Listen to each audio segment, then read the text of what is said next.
So today we are going to talk about the training for sport and performance. So what is training for sport and performance? So it is the process of training that improves fitness and athletic performance. Training involves the organized sequence of exercise that stimulates improvements or adaptations. So first we are going to differentiate between training and practice. So what is training? Training is applying your what you learn, improving your skill set or doing something new. And in practice, practice is done repeatedly, or you are preparing yourself in a performance. So you are doing something that is repeatedly, so that in during competition you're going to perform it perfectly. So next we have a structure of sport and performance. So first factor is we have the somatic factor.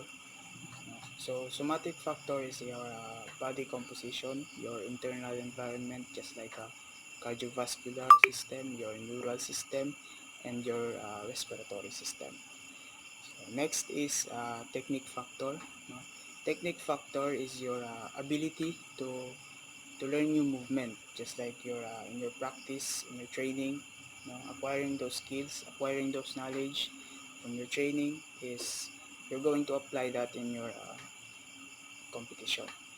And next we have the condition factor, reconditioning yourself, reconditioning yourself in your mind, in your physical, for your upcoming competitions. And tactical factor is um, using your experiences, using your knowledge about the game, your past games. Those games, sometimes you commit mistakes. So from that mistakes, you're going to improve it and do something new in your competition. So next is psychological factor. Psychological factor is the development of individuality and social abilities. So just like you respect for the game, you respect your opponents, and your sportsmanship. Next is we have a classification of sport and performance. So first we have the speed, your accuracy, your strength during performance. Next is the aesthetic or technical performance, your professional and that competition. Next is endurance sport or your durability during that performance. Next is the games and collective sport and other contact sport and combat sport. Of course, the connected with handling and apparatus or sport equipment, your mastery on how you execute that with equipment, and of course your instinct, your sensory motor performance. So let's talk about the basic principle of training. Individual differences. Performance responds directly, differently to the same training. This due to factors such as gender, age, the individual state of training, the characteristic athlete have inherited from their parents, their personal commitment, and their level physical, mental maturity. So this means that based on gender differences, some say that girls are more flexible than boys, like in performing ballet or dancing. But today there is a certain sport that's specific only for girls or boys because we all have our own strength and we're all good at it. So next is the adaptation. Is the way the body responds to the training program. Now, the parts of the body that are actively stressed during exercise adapt to those stresses, leading to an increase in performer. So, example, in playing soccer, our body strength should adapt the heat, the often failed, the long hour of staying under the sun, the power to strongly kick the ball. You need it all so that you won't pass out in the game. So next is the overload. So for the body system, to make this adaptation, they, they must be overload. They must taking a part in activity will not necessarily result in any improvements in fitness, as the body will not be stressed to a greater extent than normal. So based on my understanding, when you do a heavy training, you need your body will be in condition, and uh, dap and and and and dapat you're in condition. So next, the progression. The overload imposed on an athlete must be progressive. If the training program stays at the same intensity for a whole year, adaptation will only evident of beginning, as after this the body will no longer be overloaded. So some athletes before they join in certain sport, they are not totally good at it, though they have the skill, but some needs improvement also. In the long run, our body should adapt to training so that our body should not be stressed. After doing all trainings of courses, we'll see that we're progressing in our sport. Example, training helps a lot to improve ourselves. So we will notice that we really excel in our performance. So next, reversibility, adaptation that take place as the result of training are reversible. Adaptation to endurance training can be lost more quickly than it takes to achieve them, while training gains are lost more slowly. So does it mean that if the training is always repeatedly, so your body not improve, and so that but your body is will not improve. So specificity, uh, in the least complex training principle, in order for a training program to the effective, it must be specific for a sports position of the performer. So most training a program identify first the position of each training, so that it will be more eager to point out, and it will be organized to train. So next, the last the next is recovery. Is one of the most overlooked principle of training. It is during the recovery session that the adaptation to training take place. Recovery sessions may not necessarily means complete rest. Period of lower intensity activity will allow the body to adapt without increasing the stress placed on it. This period are excellent opportunity for work on techniques and tactics. So based on my understanding, recovery, for me, if the game will played tomorrow, so the players need rest today, so that their body will be in condition, and that the body will be conditioned. So next, the variation. If the training program are repetitious, athlete can soon become bored and lose their motivation. So in variation, based on my understanding, so in variation, if the training program is repeat repeatedly always, so the player will be bored. The player will be bored and have lose their motivation because of the training. So Workout session. So, a good exercise program should consist of several key components.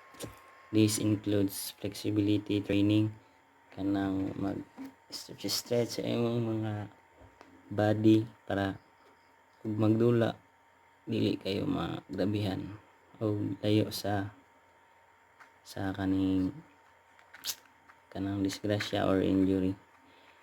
Apil po ang cardiorespiratory training, core and balance training sa mga abs and glutes, and resistance training kanang weights, kay di man po kailangan na tako kay ka Hindi po pwede nga gamay ka, dapat tama-tama lang.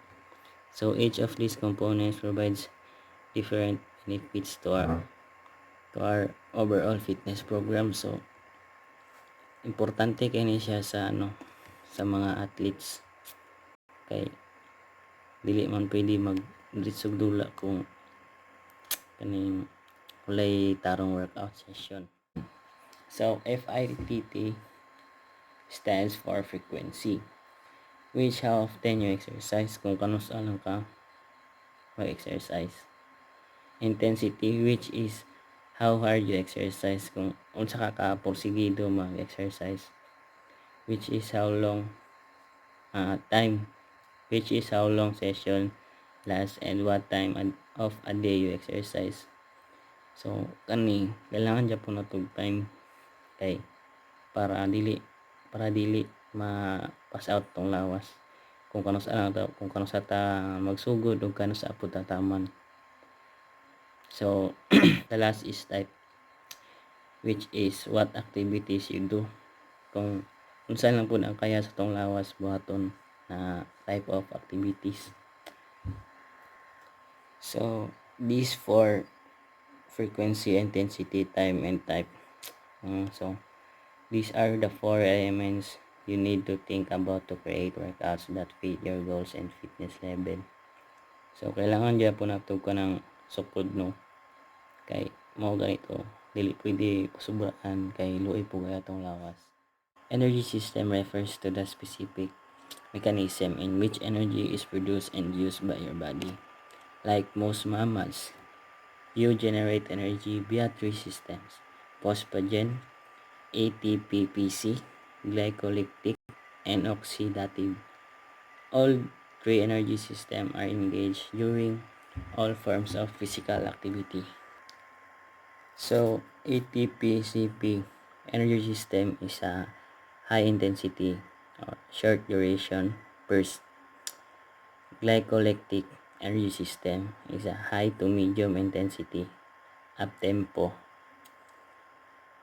Aerobic energy system, low intensity, long duration endurance. So, ATP-CP energy system, high intensity, short duration burst. This is the athletes who compete sports that require high amounts of short duration, intensity, and acceleration will access this energy. The system does not use oxygen, but rather your body CP, creatine phosphate, stores to create energy for a short duration. So, ang example ani na mga athlete kay ang mga shoot putters, weightlifters, football players, gymnasts, sprint distance runners, or any athlete that utilize explosive movements will utilize this energy system. So, the second is anaerobic lactic glycolytic energy system, high to medium intensity, up tempo. So, it provides energy for medium to high intensity bursts of activity that last from 10 seconds to a max of approximately 90 seconds. The ability of sustain this energy system is commonly viewed as an important athletic attribute in team sports such as basketball, hockey, volleyball, soccer, where shifts or transitions are a part of the game. So, naadya po ni siya mga individual na na mga sports. Example kay tennis, figure skating, gymnastic, skiing utilize this system. And finally, there are several events within particular sports that rely almost exclusively on this energy system, such as rowing, 500 meters, and middle distance runners, 400 to 800 meters.